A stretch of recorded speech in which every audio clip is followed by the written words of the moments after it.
Alright, y'all, this the real parlay picks and parlays, man. Reporting on the recap of a couple of plays from Monday, December the 4th, 2023. We had NBA and we had NFL Monday Night Football. Now, I should have knew better. Seeing that it's a primetime game.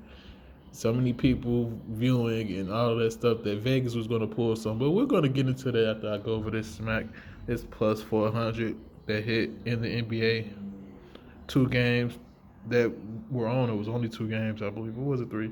But the Celtics game and the Pelicans and Kings game. Now, first, we're going to go off with this marvelous play that I put together. I put this in last minute, so some of my subscribers, well, I don't even believe I was able to put it into my Telegram. I apologize, subscribers. Some more stuff smacked, though, so y'all should be cool. And today we're going to go crazy on these 2 games, the Bucks versus the Knicks, as well as the Los Angeles Lakers hosting the Phoenix Suns. 2 crazy games. So let's go over this one. First off, I need Jason Tatum for 2 threes. He started off slow. He didn't have any in the first half. He got his 2 in the second half. I'll take it. Jaylen Brown also started off slow. He didn't get his 2 until the second half. Well, I believe he got 1 the first half, and then his last one he got right before he fouled out at the end of the game. I was like, cool, I'll take it. Derek White, 2 threes, we'll take it. He's been a pretty good offensive force for the Celtics. Jason Tatum over 2.5 assists. Of course, they were going to be trying to apply more pressure to him than Jaylen Brown. But Jaylen Brown went off for 30 points anyway. Even though they lost, that was terrible. It should have been an over 2, but the game slowed down, which it shouldn't have, because it was going crazy. Like second, third quarter, then in the fourth, it just slowed down because it was getting competitive towards the end. Over 2.5 alternate assists, and it was 6. Cool, take it. Now the next game, New Orleans Pelicans, Sacramento Kings.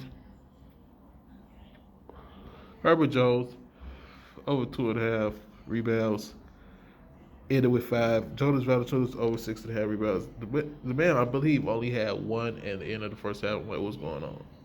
No, he had 1 at the end of the first quarter. He had 6 at the end of the first half. So I'm like, cool, he's going to cash. He just need 1 more. He finished with 11.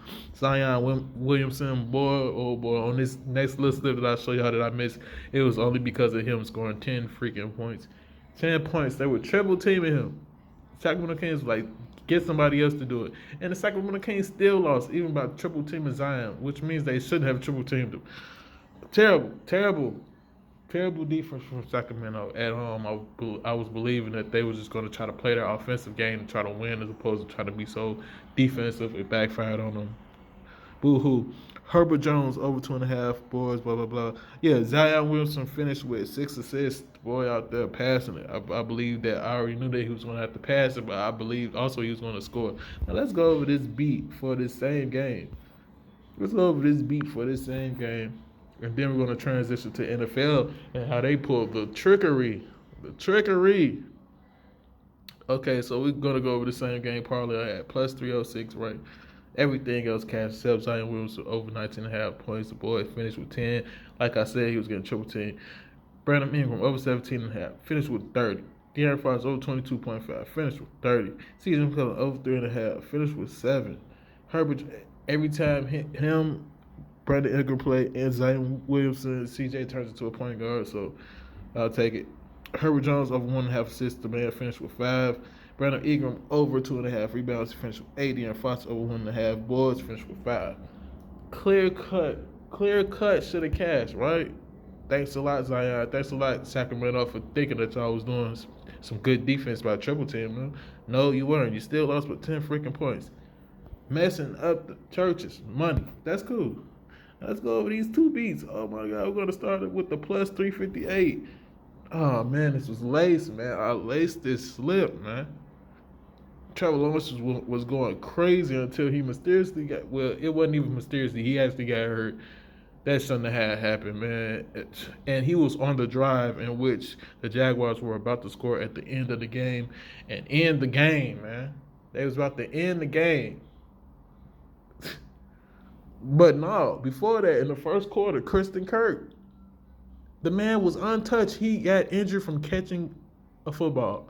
He caught the football and fell on his back, and he injured his groin. He was out for the rest of the game. Come on, man.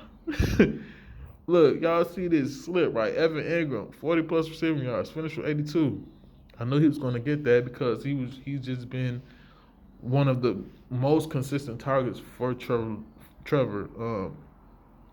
through this whole season. Jamar Chase, 40 plus yards. Jake Browning, okay, he came out there throwing that ball like he was Peyton Manning, right? Right. The man was so efficient. I believe he finished like 35 for 39. He only missed like 4 or 5 pass attempts against the Jaguars defense at home. Well, come on, man. Perfectly written script, right? Perfectly written script. The man finished with almost 400 passing yards, 3 or 4 passing TDs. Come on, man. You just come out of nowhere just doing all that. Okay, cool. Monday Night Football type, right? Jamar Chase, 40 plus yards. He ended with almost 150. Trevor Lawrence, 1 pass touchdown. He ended with 2. I knew he was going to get 1 or 2. I had him for 2 on another slip. He smacked that. Trevor Lawrence, 200 plus yards. Finished with 258. It would have been over 275, which I had him on something else. But he got hurt at the end of the game, the ending drive, in which would have had prevented them from having to even go to overtime, in which all these extra stats got padded, as I'm about to show y'all. Just for the Jaguars did not cover that spread. Of course, they lost by a field goal, right? Also, at the end of this game, the Jaguars was getting hit with crazy penalties, crazy false start, one after the other. And it was a pass interference call that didn't get called. Like, man, they had the officials against them at the end of the game, man. It's like they turned the switch on, like, okay, start calling stuff against them, false starts, all this crazy stuff. Evan Ingram's finished with 4 plus receptions. Cool. I had a plus 96, 9600. This should have smacked. This would have smacked if they would have just scored a TD, man. At the end of the game, Jaguars would have won by 4. Trevor Lawrence, 225 plus yards, 258. Evan Ingram again, Jamar Chase again, Travis Etienne. I knew he was going to get in because Cincinnati was going to be so focused on Jacksonville passing that they were going to be able to allow Travis Etienne to get in on a score from the backfield. Joe Mixon under 49.5. He would have cashed this if they wouldn't have went into overtime, like I said, and I would have cashed this plus 36 too. Man, look here, man. And this is why I be putting in slips from each angle, like how I do. So to cover stuff like this, just in case crap like this happen. But tonight, we back at it again, man. I'm about to drop crazy plays, crazy plus thousands in the Telegram. If you are not in the Telegram, you need to ask me how to get into the Telegram. DM me. I'm always open. I'm always ready to help people. So just let me know, man. We're going to get to it tonight. Real parlays, picks and parlays, man. Let's get it.